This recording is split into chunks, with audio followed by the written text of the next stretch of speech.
اللهم صل وسلم وبارك على سيدنا محمد افضل الخلق وعلى اله واصحابه اجمعين. ازيكم يا حبايبي؟ عاملين ايه؟ يا رب تكونوا بخير دايما. من نص كيلو دقيق هنعمل احلى قراقيش، وكميه جميله معانا اهي زي ما انتم شايفين، من نص كيلو دقيق بس. فرحي اولادك واعملي لهم القراقيش دي، جميله جدا. ومع الشاي كده باللبن جميله جدا في الفطار.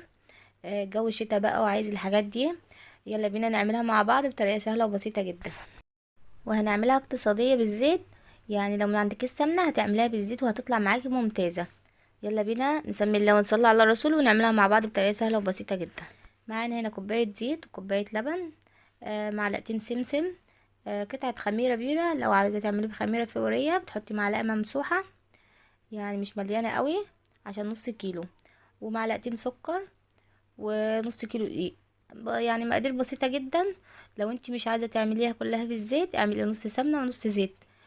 لو مقدار كيلو هتعملي كوباية زيت كوباية سمنة، الاتنين مع بعض بتدمجهم مع بعض بتبقى جمال جدا.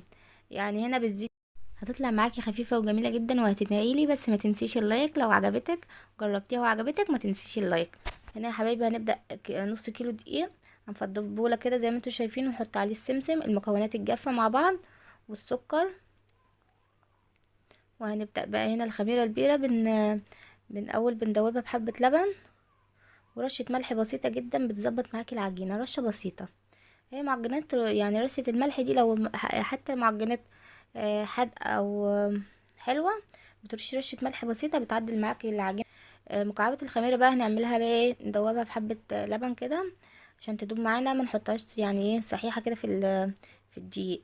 لو فورية بتفضيها عادي. بس طبعا لو ان انت عايزة تعمليها اختبار بحبة مية دافية بسيطة مع معلقة سكر، وبتدوبيها بتسيبيها معاكي، تسيبيها لو زادت معاكي خلاص الخميرة كويسة بتشتغلي بيها. عندي ازازة كده زي ما انتوا شايفين بالشكل ده، دي ريحة سمن بلدي، بتجيبيها من عند العطار ب2 جنيه. هي كانت موجودة عندي ومن قبل كده واستخدمتها، مش عايزة تستخدميها عادي ما فيهاش اي مشاكل. لو عايزة ان انت تعمليها بزيت وفيها ريحة السمنة البلدي، ده بيتباع عند العطار رخيص جدا ب2 جنيه. بريحة السمنة البلدي، واللي عنده سمنة يشتغل بيها عادي. هنا يا حبايبي زي ما انتوا شايفين هنبدأ نحط السمنة ونقلب ونبسها كده بالشكل ده، بس على الزيت عادي بارد مش سخن ولا حاجة. هسرع الفيديو في المقطع ده عشان ما يطولش عليكم الفيديو. جميله معاكي، جربوها بالطريقه دي هتعجبك جدا. هنبدا نبسها ونتوه الدقيق وبعد ما كله نبسها بالشكل ده شيء بقى دقيق، نبدأ ننزل باللبن ونبدا نشتغل تاني. خطوة خطوة كده مع بعض بطريقة سهلة وبسيطة، يعني أي حد يعرف يعملها. وقراقيش اقتصادية، مش ما يعني ما فيهاش أي صعوبة، ومكوناتها بسيطة جدا. أي حد عنده المكونات دي في البيت هيقوم يعملها على طول. هنا قطعة الخميرة زي ما انتوا شايفين بالشكل ده هندوبها في اللبن. يعني الخميره الفوريه بتحطي مثلا معلقه الخميره مع معلقه سكر وبتدوبيهم في حبه ميه دافيين، يعني ايه زي دمعه العين كده، وتسيبها شويه تركنيها. لو تلاقيها اتضاعفت معاكي كده وفارت، خلاص كده يبقى الخميره كويسه وبتستخدميها على طول. لو انتي جربتيها قبل كده خلاص بتستخدميها على طول في الدقيق، يعني ما بيجراش اي حاجه. بالشكل ده ونبدأ بقى ننزل بكوباية اللبن اللي معانا. احنا مستخدمناش الا كوباية لبن. لو احتاج معاكي في الاخر لقيتي العجينة معاكي بتشقق كده، يعني مش طرية معاكي، بتبدأي ممكن تحطي تزودي لها حبة مية صغيرين. احنا هنا مش هنستخدم، هنا كوباية اللبن العجينة كويسة معانا وتمام، عشان الزيت طبعا خلى العجينة معانا كويسة، محتاجناش مية ولا اي حاجة. هننزل بكوباية اللبن زي ما انتوا شايفين بالشكل ده، ونتوه كده اللبن مع العجينة، مش نعجن بقى، مش زي ما انتوا شايفين ما ينفعش تعجني في القراقيش او في الكحك والحاجات دي، لا تتوهي بس اللبن كده عشان العجينة ما تكبس معاكي، وتلاقيها على طول تاني زي ما انت بتعجني فيها كده عايزه لبن، وتلاقيها عايزه سوائل، وتلاقيها مكبسه معاكي وما تنفعي وما تعرفيش تعمليها.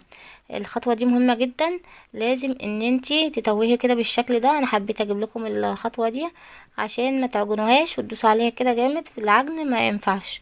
توهي بس الدقيق كده اللبن كده زي ما انتوا شايفين. خلاص العجينه معاك تمام، يعني كوبايه اللبن وبقت العجينه كويسه جدا. وهنوريك سمك العجينة وازاي لما تيجي تعمليها تلاقيها خلاص كده تمام معاكي.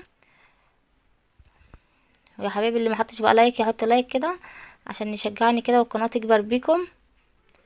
وشكرا على تعليقاتكم الجميلة اللي دايما بتشجعني. هنوريكم كده العجينة زي انتوا شايفين بالشكل ده كده. حسينا ان هي ايه مش اقاس ان احنا لا احنا هنا قلت لكم كوبايه لبن ولسه الخطوه معاكم اهي، يعني ما توهتش عليكم ولا اي حاجه. حبه لبن صغيرين كده جدا، لو حبينا نحطها بميه عادي الميه كويسه جدا بردك. لو حبيتي تزودي حبه اللبن دول ميه، يعني خدت معانا يعني زي ما انتوا شايفين حبه اللبن اللي حطيناهم في الكوبايه اقل من ربع بكتير، يعني مش ربع حتى كوبايه لبن، حاجه بسيطه جدا. بس لقينا العجينه بتشقق معانا اما جينا لها، لازم ان هي تبقى معاكي تمام. وهنوريكي بردك اللي ايه خطوة خطوة بالشكل ده. إيه رأيكم كده؟ زي ما انتوا شايفين كده مش مفيش تشقات ولا اي حاجة، خلاص ما كملتش حبة اللبن اللي احنا حطيناهم، حبة صغيرين جدا. خلاص كده هنبدأ بقى نفردها، ومعانا عجوة وملبن، وهنعملها سادة يعني نص كيلو. شكلنا شوية تشكيلة جمال جدا، لو حبيتي تجيبها من الفرن مش هتجيبها بالحلاوة دي. وما خدتش مقادير معانا كتيرة ولا حاجة، وبالزيت عملناها مقادير اقتصادية وبسيطة. هنا هنبدأ بقى نفردها كده، ونقولك هنعملها ازاي بطريقة بسيطة جدا اي حد يعرف يعملها، ما فيهاش صعوبة ولا اي حاجة. معانا الملبن طبعا زي ما انتوا شايفين، حطينا معلقة سمنة قلبناه كده بالشكل ده. وهنا العجوة برضك حطينا عليها معلقة سمنة، معلقة سمنة بلدي كده مهمة جدا برضك، بتدي ريحة جميلة كده في الحشو مع القراقيش بالشكل ده. هنبدأ بقى ايه عشان متلزقش في ايدينا الاول بنعملها دواير. احنا مش هنعمل القراقيش واحدة واحدة عشان نعمل دوائر صغيرة، لا احنا هنعملها هنفردها. انا عاملة الدوائر دي بس كده ايه كبيرة عشان هفردها كده على القراقيش وبنقطع كده، يعني مش هنعمل واحدة واحدة عشان نقطعها صغيرة، لا انا مقطعها كبيرة عشان هوريكم هنعملها ازاي. هنجيب العجينة كده بالشكل ده، ناخد قطعة كده نفردها. تفرديها بايدك عادي، تفرديها بالنشابة عادي، وهي العجينة بتفرد معاكي بمنتهى السهولة. يعني تلاقي العجينة معاكي فردت بايديكي عادي، عايزة تعمليها بالنشابة عادي براحتك، يعني حاجة يرجعلك بالشكل ده. عايزة تفرديها شكل مستطيل حسب ما بتيجي معاكي يعني، واحنا هنقطعها بقى وكده ونظبطها بالسكينة او بالقطاعة كده. كل خطوة كده هنمشيها مع بعض، مصوراها انا مسرعة كمان الفيديو، بس كل حاجة انا عاملاها معاكم خطوة خطوة كده مع بعض زي ما انتوا شايفين. الملبن هنا هنجيبه ونفرده بالشكل ده، وهنبدأ بقى ايه لو حابين تفردوه على كيس عادي، اللي هو كيس السندوتشات اللي تفرديها كده وتعمليها بالنشابة، وبعد كده بتروحي حطها على قطعة العجينة. انا عملتها بطريقة سهلة وبسيطة يعني مفيهاش اي تعقيدات ولا حاجة. خلاص كده بالشكل ده، ولفتها رول يعني طبقتين بس مش كتير، يعني لو هتعمليها المنين هنوريك بردك هتلفيها ممكن 3 لفات كده عشان العجينة ما تبقاش يعني تخينة معاكي ومش كويسة. احنا زي ما انتوا شايفين لفة بسيطة جدا، وعملناها كده بالملبن بطريقة سهلة وبسيطة جدا، يعني اللي هما لسه مبتدئين هيعملوها بمنتهى السهولة. طبعا انا بقدم حاجات بسيطة جدا وطرق بسيطة جدا للي هم عايزين يعملوها لأول مرة، بتبقى سهلة معاهم ومفيهاش اي تعقيدات ولا حاجة. بالشكل ده بتفرديها كده، احنا مش هنفردها بقى دايرة كده كبيرة، لا احنا هنعملها بالشكل ده. هنبدأ بقى نسوي العجينة كده عشان تبقى متساوية معانا، والزيادة دي برضك بنحطها في العجينة ونبدأ نفردها تاني بالشكل ده كده. ده انا هنا هعملها سادة.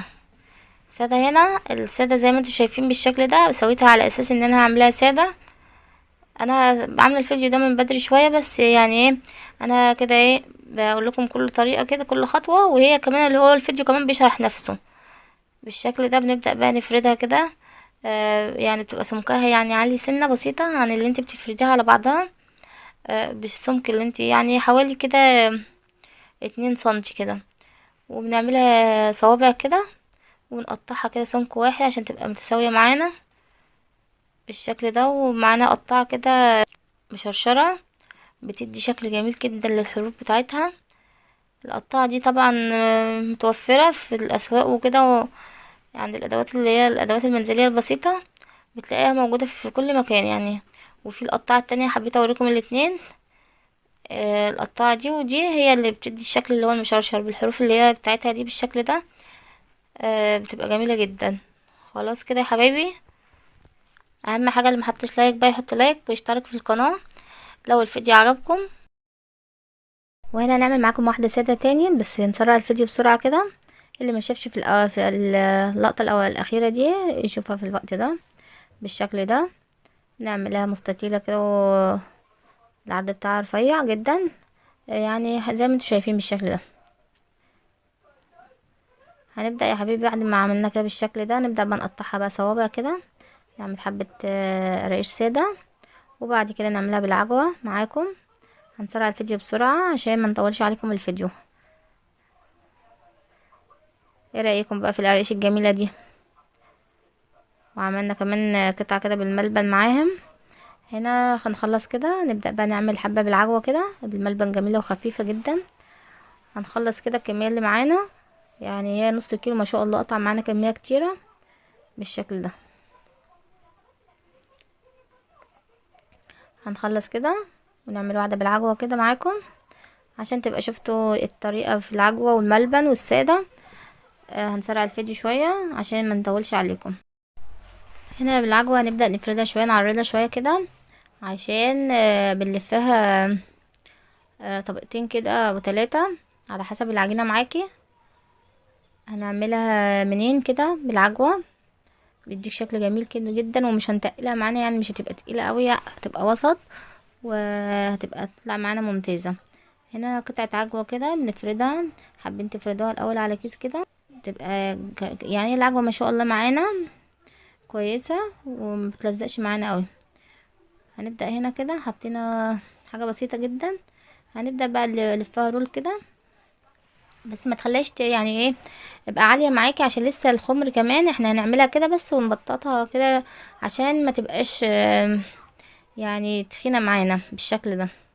السمك بتاعها كويس معانا، هنبدأ نبططها شوية كده وهتدينا شكل المنين جميل جدا، والعجوة بيبقى جميلة بعت شكل جميل كده جدا في القراقيش. هنبدأ بقى نبططها شوية كده عشان ما تبقاش لسه الخمر هيعلى معانا. هنعمل حروف كده زيادة، ونبدأ زي ما انتم شايفين بنبططها كده بس بتسويها كويس. عايزة تعملها يعني ايه بالرول كده بتسوى معاكي، بس هي خلاص لما بتختمر بتبانش منها، يعني ما بتبانش اي رسمة عليها وانت بتبططي عليها كده. وهنبدأ بقى نقطعها بالشكل ده، يعني على الحجم اللي انت عايزاه. لو مش عايزه تبططيها كده زي ما انا اصلا بحبها، يعني ايه يعني خفيفه شويه، مش عاليه بالشكل ده.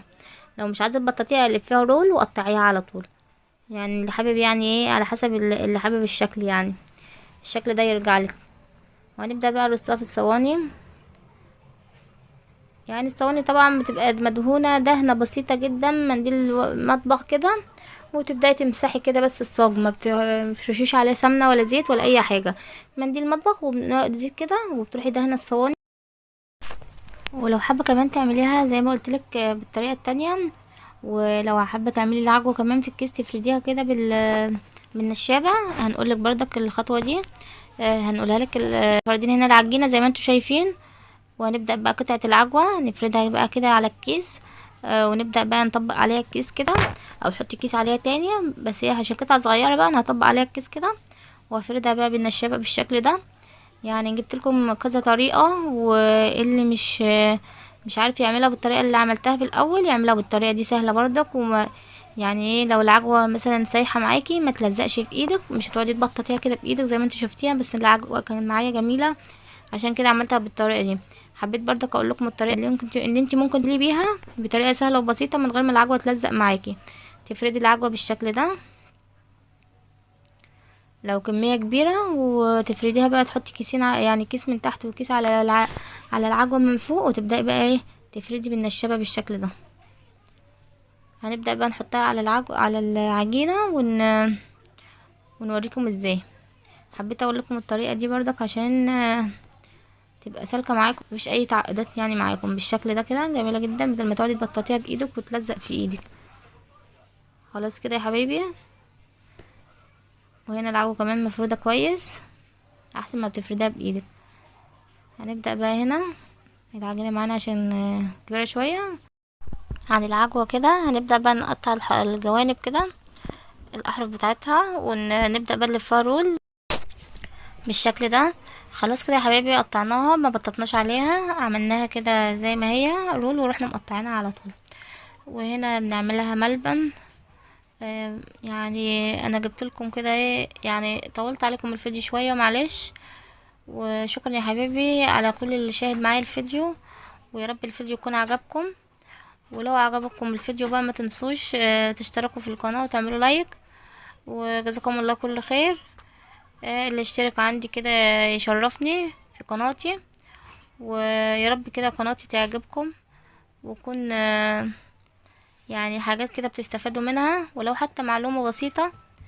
هنا عملناها بالملبن بالشكل ده، خفيفة جدا. جربوها بالطريقة دي هتعجبكم. والحتة اللي فاتت الصغيرة بقى ايه، ما رميناهاش، ظبطناها كده بردك. خلاص كده ما شاء الله نص كيلو قطع معانا كمية كتيرة ايه زي ما انتوا شايفين ما شاء الله. يعني هنا بدأت خلاص كده ايه تعلى معانا. يعني سيبناها كده حوالي لو في الجو حر بتسيبها حوالي ربع ساعة. لو الجو ساقع كده زي ما احنا شايفين الجو كده، بتبقى نص ساعة كده. وتبقى طبعا بتغطيها او تدخليها الفرن كده يكون مطفي، تدفى معاكي وتعلى معاكي بالشكل ده. هنبدأ نولع عليها بقى، هنبدأ بقى نشغل الفرن على درجة حرارة 180. يعني لو الشواية والفرن شغالين مع بعض شغليهم وبسوات الشواية جدا. لو ان كده ممكن الفرن بس بتشغلي الفرن، وبعد كده بتستوي من بتبدأي بقى خلاص تشغلي على الشواية، وتبقى جميلة جدا معاكي. يا رب الفيديو يعجبكم يا حبيبي، وهنوريها لكم بعد ما استوت. وخلاص كده يا حبيبي هنسويها بقى. الصينية الاول طبعا اللي عملناها اول حاجة هي اللي بنسويها الاول. يعني ايه بتبدأي بقى تاخديها كده بنظام. اللي انتي عملتيه الاول هو اللي بتسويه الاول. ايه رأيكم بقى في القرايش الجميلة دي؟ عملنا 3 اشكال، سادة وبالعجوة وبالملبن، والتسوية جميلة معانا اهي. ما شاء الله. فرن البوتاجاز عادي بتسويه في فرن البوتاجاز، وطريقة جميلة جدا وخفيفة معاكي، يعني مش تقيلة معاكي، وجميلة جدا واقتصادية. ايه رأيك بقى في القرايش الحلوة دي؟ لسه انا مطلعاها عشان سخنة كمان، وهدي كده واوريها لك. يعني تحفة. جربوها بالطريقة دي هتعجبكم. ويا رب بقى يا حبايبي بقى تعملوا لايك كده للفيديو وتشتركوا في القناة عشان القناة تكبر بيكم. وشكرا يا حبايبي لتعليقاتكم الجميلة اللي دايما بتشجعني، الف شكر ليكم. هنبدأ بقى نوريكم الكمية اللي طلعت معانا من نص كيلو، ما شاء الله كمية كبيرة.